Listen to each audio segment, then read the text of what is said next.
In the quiet hills of Slovenia, not far from the capital Ljubljana, there stands a humble mountain known as Kurescek, which translates to Holy Hill. For centuries, it was a place of pilgrimage, prayer, and peace, until war and time silenced it. But in the late 20th century, heaven would stir it back to life through the heart of a man once far from God, a man named Father Francis Belich. Born in 1927, Francis Belich grew up in a poor Slovenian family during turbulent times. In his youth, he served as a police officer under the communist regime, a world where faith was hidden and God was forgotten. But one day, in the home of a neighbor, he found a worn Bible. As he opened it, a light pierced his heart, grace took hold of him, and his life began to change. He left behind his former life and sought the path of the gospel. Years later, at an age when most prepare for retirement, Francis Belich was ordained a Catholic priest. His mission: to serve the wounded hearts of a nation rediscovering its faith. In the 1980s, Father Belich traveled to Medjugorje, a place already alive with reports of Marian apparitions. There, he felt a deep interior calling: return to Slovenia, go to Kurescek, there my mother awaits.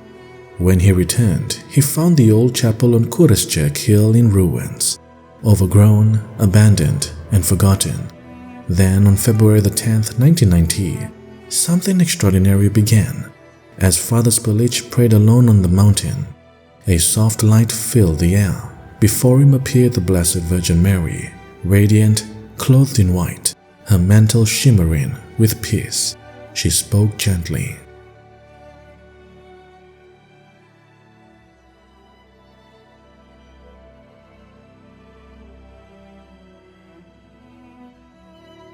From that moment, the little hill became a meeting place between heaven and earth. Our Lady asked for the restoration of the chapel, for conversion of hearts, and for prayers for peace, peace for Slovenia, and for the world, which was still trembling with unrest and war. Her messages carried an urgency of love, not fear. She called the children to return to prayer, to confession, and to the Eucharist.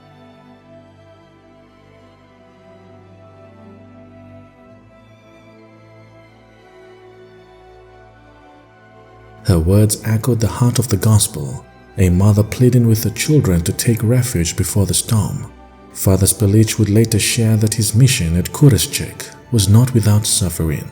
He experienced spiritual attacks, temptations, oppositions, even physical afflictions. Yet he stood firm in faith, holding his rosary, saying simply, "Mary's heart will triumph, love will win." Many who came to Kurescek during those years spoke of peace, healing, and conversion. Confessions were heard. The chapel, once in ruins, was rebuilt stone by stone, and soon, pilgrims began to climb the hill once more, praying for mercy and renewal. For nearly a decade, the Queen of Peace continued to appear, guiding and consoling her children, calling them to repentance and to take refuge in the hearts of Jesus and Mary. Her final known apparition took place on December 8, 1999, the Feast of the Immaculate Conception, marking the close of a 10-year mission of mercy, a mother's urgent plea for peace, faith, and love in a world wounded by sin and division.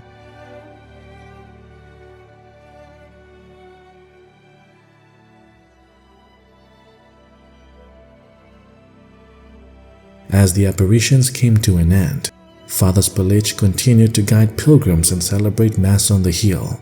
His final years were marked by quiet humility and deep faith. He passed into eternity on April 10, 2012, leaving behind not fame, but faith, and a hill that had become once again a beacon of prayer.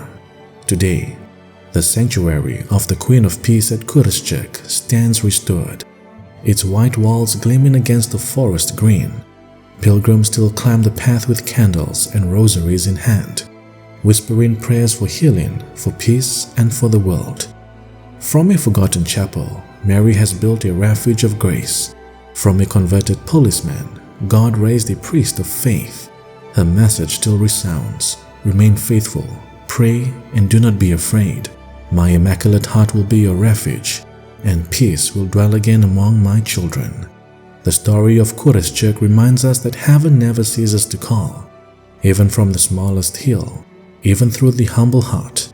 The Queen of Peace continues her mission to draw every soul to the heart of her Son, where true peace begins.